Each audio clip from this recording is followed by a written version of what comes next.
Mukunda jewellers April 19న చందానగర్లో గొప్పగా ప్రారంభం. విఏపై అన్ని శాఖలలో 20% తగ్గింపు. ఈ ఆఫర్ ఏప్రిల్ 27 వరకు మాత్రమే.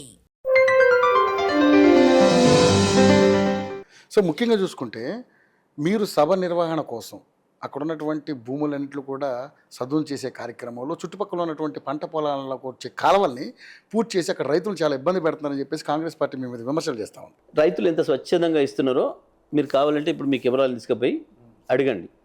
రైతులు అసలు ఇక్కడ మా మట్టిలో ఇది జరగడమే గొప్ప, మాకు ఇంత ఒక అద్భుతమైన అవకాశం ఇచ్చిండు కేసీఆర్ అని చెప్పి స్వచ్ఛందంగా భూములు ఇస్తున్నారు. వాస్తవానికి కాంగ్రెస్ పార్టీ ముందనుకున్న చోట ఇబ్బంది పెట్టే ప్రయత్నం చేసింది, పర్మిషన్ కూడా మీకు ఇవ్వకుండా చేసే ప్రయత్నం చేసింది, భూములు కూడా ఇవ్వకుండా చేయాలని ఒక కుట్ర కూడా చేసింది. ఇక్కడ రైతాంగం స్వచ్ఛందంగా ముందుకు వచ్చి సార్ మేము ఇస్తాం రండి అని చెప్పి, మా పొలాలు పూర్తి కాకుండా ఏం లేదు మేము ఇస్తాం అని చెప్పి తీసుకుపోయి మరి అక్కడ పెట్టుకున్నారు. ఇవాళ అక్కడ రైతాంగం మాట్లాడుతున్నారు, చాలా చోట్ల రైతులు స్పష్టంగా చెప్తున్నారు మా అదృష్టం ఇది, మా మట్టిలో జరగడం ఈ సభ అని చెప్పి. అంత బ్రహ్మాండంగా ప్రజలు వెల్కమ్ చెప్తున్నారు, స్వాగతం చేస్తూ ఉన్నారు. అది కాంగ్రెస్ పార్టీ తట్టుకోలేక చేసే ఏడుపు తప్ప ఇంకోటి కాదు. ఓకే. సో ముఖ్యంగా చూసుకుంటే ఏర్పాట్లను కూడా చాలా ప్రతిష్టాత్మకంగా చేస్తూ ఉన్నారు. మజ్జిగ ప్యాకెట్లు కావచ్చు, వాటర్ బాటిల్ కావచ్చు, దాదాపుగా మంచి పండగ వాతావరణం అంటున్నారు. కానీ మొన్న ఎవరో మీ ఎమ్మెల్యే ఎవరో మాట్లాడుతూ 1,00,000 చైర్లు అయితే ఆర్డర్ ఇచ్చామని చెప్పారు. అంటే మీ ఎక్స్పెక్టేషన్ ఏమో 10 లక్షల మంది, 1,00,000 చైర్లు అందరికీ చేరలేరు. ఎప్పుడు కూడా ఏ సభ అయినా 1,00,000 మంది వస్తున్నారు అనుకున్నప్పుడు ఒక 10,000 చైర్లు ఇస్తారు.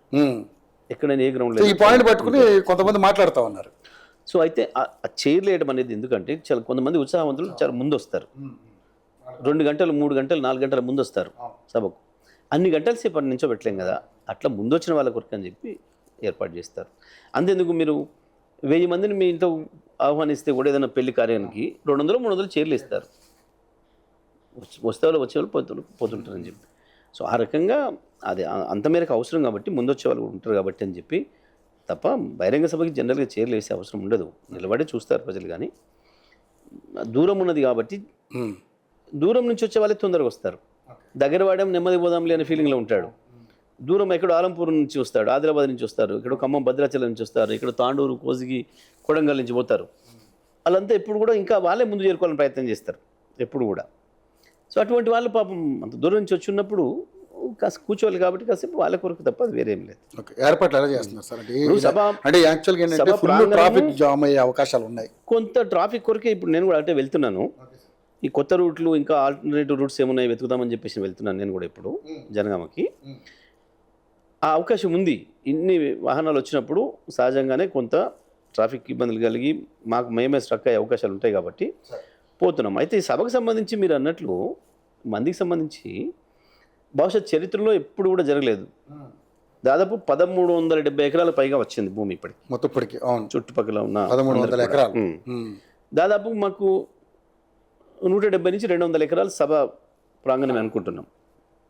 ఎందుకంటే ఎకరానికి 5 నుంచి 6 వేల మంది పడతారు కాబట్టి దాని లెక్క ప్రకారం చూసుకున్నప్పుడు 10 లక్షలు అంటే 200 ఎకరాలైనా మనకు అవసరం పడుతుంది సభ కొరకు. ఇక మిగతాదంతా చుట్టూ పార్కింగ్ ఒకని చెప్పి ఏర్పాటు చేసినాం. సో అది అవసరం అంత మేరకు. ఇంకోటి ఏంటంటే పార్కింగ్ సంబంధించి కూడా ఎంత పెద్ద గ్రౌండ్ ఉంటే అంత ఈజీ అవుతుంది. లేకపోతే ముందు వచ్చిన వాడు అక్కడే ఆగిపోతే వెనుక వాళ్ళు మొత్తం రోడ్డు మీద ఆగిపోతారు, ట్రాఫిక్ ఎక్కడెక్కడ ఇబ్బంది అవుతుంది. ప్రతి వాహనం కూడా మంచి లోపలికి వచ్చేటట్టుగా మంచి ఫేర్గా ఉండాలి, ఫ్రీగా ఉండాలి వాటికి అని చెప్పి అంత పెద్ద గ్రౌండ్ కూడా తీసుకున్నాం.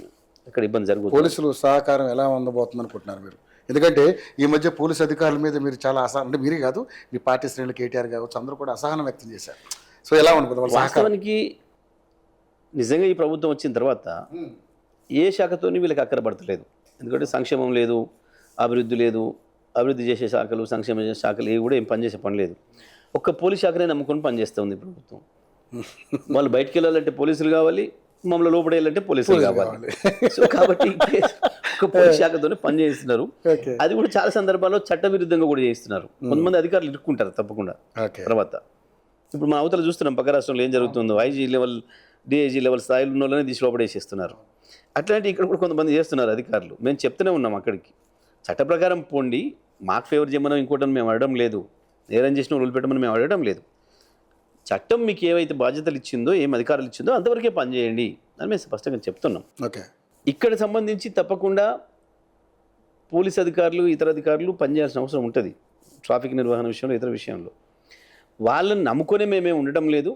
మేము మా సైన్యం మాకుంది. దాదాపు 2000 మంది వాలంటీర్లు మా వాళ్ళు పనిచేస్తూ ఉన్నారు. ఎక్కడికక్కడ పోలీసులు సహకరించడం అనేది వాళ్ళ బాధ్యత. అక్కడ ఏదైనా ఇబ్బంది జరిగితే తప్పకుండా డిపార్ట్మెంట్ చెడ్డ పేరు వస్తుంది, రాష్ట్రానికి కూడా ప్రభుత్వానికి కూడా చెడ్డ పేరు వస్తుంది. ఎవరైనా రాని.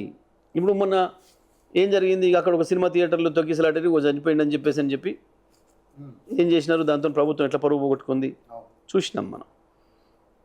ఎక్కడైనా అట్లాంటివి జరిగినప్పుడు ప్రభుత్వానిదే బాధ్యత ఉంటుంది. సభ ఎవరు పెట్టని సెక్యూరిటీ ఏర్పాటు చేయాల్సిన బాధ్యత వీఐపీ వస్తున్నారు. తప్పకుండా ప్రతిపక్ష నాయకుడు కేసీఆర్ మాజీ ముఖ్యమంత్రి హోదాలో ఉన్నారు. మేమందరం ఉన్నాం, మాజీ మంత్రులు శాసనసభ్యులు ఉన్నాం. అందరికీ రక్షణ కల్పించాల్సిన బాధ్యత కూడా పోలీస్ది. డెఫినెట్గా పార్టీ ఏమైనా ఉండొచ్చు, ప్రభుత్వాలు ఏమైనా ఉండొచ్చు, కానీ పోలీస్ కంటిన్యూగా ఉండే శాఖ కాబట్టి తప్పకుండా వాళ్ళు జాగ్రత్తలు తీసుకోవాల్సిన అవసరం ఉంటుంది. సహకరిస్తారని మేము భావిస్తూ ఉన్నాం.